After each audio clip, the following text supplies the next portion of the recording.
مجرم کو عمر قید کی سزا دیتی ہے تو جانتی ہو کتنے برس کی ہوتی ہے؟ 14 سال۔ تم نے کہا ہم ایک نہیں ہو سکتے، لاج رکھی تمہاری بات کی، اور تمہاری محبت کی عمر یہ ہے کہ بس ایک ہی ریکویسٹ ہے تم سے کہ اپنے welcome to my YouTube channel. آج ہم آپ کے لیے لے کر آئے ہیں ایک اور ایپیسوڈ کا پرومو۔ جی بالکل، سارا آپی جو کہ ڈرامہ آج کل بہت ٹرینڈنگ میں ہے، سارا آپی کے لیے ہم آئے ہیں، آپ کو اس کا ریویو دیں گے۔ لیکن اس سے پہلے ہم آپ کو بتاتے چلیں کہ جو آج ہم آپ کو فیکٹس بتانے لگے ہیں وہ آپ نے کسی بھی طرح سے نہیں سوچے ہوں گے کہ کہانی کس موڑ مڑنے لگی ہے۔ سب سے پہلے آپ ہمارا چینل سبسکرائب کر دیں اور نئی ایسی اچھی ویڈیوز کے لیے اس کو لائک اور شیئر کر دیں، اور اپنی قیمتی رائے کا ضرور ہمیں بتایا کریں کمنٹ میں۔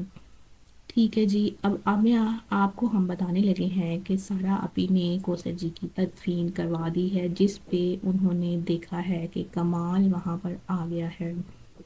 انہوں نے کمال کو دیکھ لیا ہے اور کمال نے بھی سارا اپی کو دیکھتے ہی پہچان لیا ہے۔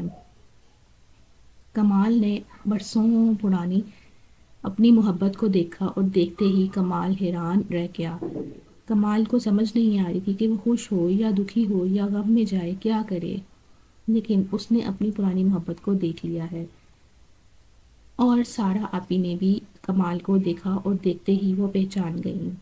ناظرین، کمال نے جیسے ہی سارا آپی کی آواز سنی، اس نے فوراً پیچھے مڑ کے دیکھا کہ وہ سارا ہی تھی، اور وہ اپنی محبت کو جو ہے پہچان گیا، اور اس کے دل میں ایک دفعہ دوبارہ سے امید جاگ گئی۔ جی بالکل، ہانیہ کے گھر جو ہے وہ بیٹی ہوئی ہے، اور ہانیہ جیسے بڑی مشکل اور پریشانی میں اپنے گھر سے ہاسپٹل آئی تھی، اور برہان نے اسے آ کر سہارا دیا، لیکن برہان کو لگتا ہے کہ وہ وقت پر نہیں پہنچ سکا، وہ ایک اچھا باپ یا ایک اچھا شوہر ثابت نہیں ہوا۔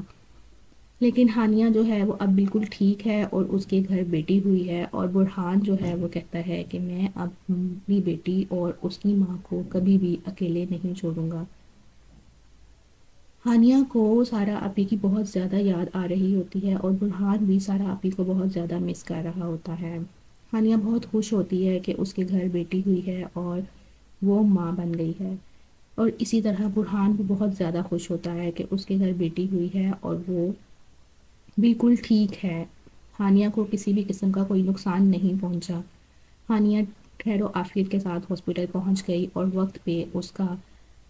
کام جو ہے وہ ہو گیا، اس کو ٹریٹمنٹ مل گیا، اور اس کے گھر بیٹی ہو گئی ہے۔ برہان اپنی بیٹی سے سب سے پہلا وعدہ کرتا ہے کہ وہ اس کو اور اس کی ماں کو اب زندگی میں دوبارہ کبھی اکیلا نہیں چھوڑے گا، نہ ہی وہ ہمنا کے پیچھے لگے گا اور نہ ہی وہ اس کے بہکاوے میں آئے گا۔ جی ناظرین،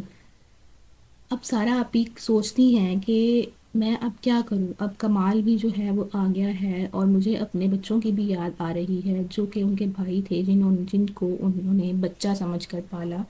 اپنے بچوں کی طرح، ماں کی طرح ان کو پیار دیا، اور ان کو اس ٹائم بہت زیادہ پریشانی ہوتی ہے کہ مجھے برہان کی یاد آ رہی ہے۔ وہ بہت پریشانی کے عالم میں برہان کو فون کرتی ہیں، وہ ہانیہ فون اٹھاتی ہے اور وہ اس سے پوچھتی ہیں کہ تم ٹھیک ہو کہ نہیں ٹھیک ہو، تم کیسی ہو۔ وہ ہانیہ ان کو بتاتی ہے کہ میں ہاسپٹل میں ہوں، جس پہ وہ پوچھتی ہیں کہ ہاں کیا تم ہاسپٹل میں ایڈمٹ ہو گئی ہو، اور ہانیہ ان کو بتاتی ہے کہ جی میری بیٹی ہوئی ہے میرے گھر، اور وہ اس کو بہت زیادہ مبارک دیتی ہیں۔ ہانیہ کو بہت خوشی ہوتی ہے کہ ہمیں جو ہے وہ سارا آپی نے فون کیا ہے اور مجھے انہوں نے یاد کیا ہے۔ وہ سارا آپی کو بتانے کی کوشش کرتی ہے کہ ہم بہت زیادہ خوش ہیں آپ کے لیے، آپ ہمارے پاس واپس آ جائیں، ہم دوبارہ آپ سے ملنا چاہتے ہیں، ہم آپ کے پاس آنا چاہتے ہیں، لیکن سارا آپی جو ہے وہ فوراً فون بند کر دیتی ہیں۔ ہانیہ ان کو بتانا چاہتی ہے کہ جب سے آپ گئی ہیں ہم سب آپ کو بہت زیادہ یاد کرتے ہیں، لیکن سارا آپی فون بند کر دیتی ہیں اور نمبر ہی بند کر دیتی ہیں۔ اب ہمنا گھر آئی ہے اور وہ ملازموں پہ اور نرمین پہ جو ہے وہ بہت زیادہ چیخی جا رہی ہے کہ میرے مہمانوں کا اچھے سے استقبال نہیں ہوا، میرے مہمانوں کو ٹھیک سے ہاسپٹیلٹی نہیں ملی۔ وہ ملازموں کو پوچھتی ہے اور ان پہ غصہ ہوتی ہے۔ اس کے بعد وہ نرمین پہ بہت غصہ ہوتی ہے کہ تمہیں طریقہ نہیں آتا مہمانوں سے بات کرنے کا، مہمانوں کے آگے کھانا رکھنے کا۔ وہ اس کو بھی غلاموں کی طرح ڈانٹتی ہے جیسے وہ اس کی غلام ہوتی ہے، لیکن نرمین چپ کر کے سنتی رہتی ہے اس کی بات اور اس کو بتاتی ہے کہ میں نے سب کچھ ٹھیک کیا تھا، لیکن وہ پھر بھی اس کے اوپر مطمئن نہیں ہوتی۔ اتنے میں اس کے بھائی آ جاتے ہیں عثمان کے، اور برہان بھی آ جاتا ہے، اور اس کا بھائی عثمان کا عدنان بھی آ جاتا ہے، جس پہ ہمنا بہت زیادہ غصے ہوتی ہے کہ یہ دیکھو تمہارا بھائی میٹنگ چھوڑ کر جا چکا تھا اور ہمارا اس پہ کیا اثر پڑے گا، ہماری میٹنگ، ہماری جو کمپنی ہے اس پہ کیا اثر پڑے گا، ہمارے کلائنٹس ہم سے خوش نہیں ہوں گے۔ وہ عثمان کو بہت زیادہ بہکاتی ہے اور بہت زیادہ اسے غصہ دلاتی ہے کہ وہ اپنے بھائیوں کے ساتھ لڑے، جس پہ برہان اس کو چپ کروانے کی کوشش کرتا ہے، لیکن ہمنا اس کو شٹ اپ کال دے دیتی ہے۔ وہ اس کو کہتی ہے کہ شٹ اپ، تم نے اب میرے معاملے میں نہیں بولنا، تم ایک ملازم ہو، اور جس پہ برہان اور عدنان دونوں بہت غصہ ہوتے ہیں۔ وہ کہتے ہیں کہ ہم مالک ہیں، ہمارا کاروبار ہے اور یہ ہمیں غلاموں کی طرح ٹریٹ کرتی ہے۔ پھر برہان اپنی آپی کے روم میں جاتا ہے اور جا کر ان کے روم میں جا کر انہیں یاد کرتا ہے اور بہت زیادہ سوچتا ہے کہ ہم نے اپنی آپی کے ساتھ بہت غلط کیا، ہمیں ہمنا کے بہکاوے میں نہیں آنا چاہیے تھا، ہم نے ہمنا کے بہکاوے میں آ کر اپنی آپی کے ساتھ جو غلط کیا ہے، اب ہمنا ہمارے ساتھ غلط کر رہی ہے، ہمنا ہمارے ساتھ اس سے بھی زیادہ برا سلوک کر رہی ہے، ہماری آپی تو ہماری ماں جیسی تھی۔ وہ سوچتا ہے، اتنے میں اس کا دوسرا بھائی عدنان بھی آ جاتا ہے۔ عدنان آتا ہے اور وہ اس کو بتاتا ہے کہ میں بھی یہی سب کچھ سوچ رہا ہوں، مجھے بھی صبح شام صرف یہی پریشانی ہے، میں پریشان ہوں کہ ہم نے اپنی آپی کے ساتھ ٹھیک نہیں کیا، ہم نے ہمنا کے پیچھے لگ کے اپنی آپی کو گھر سے نکال دیا، ہماری آپی ہمیں چھوڑ کے چلی گئیں، ہماری آپی اتنا سب کچھ ہمیں دے کر چلی گئی اور ہمیں پتہ بھی نہیں ہے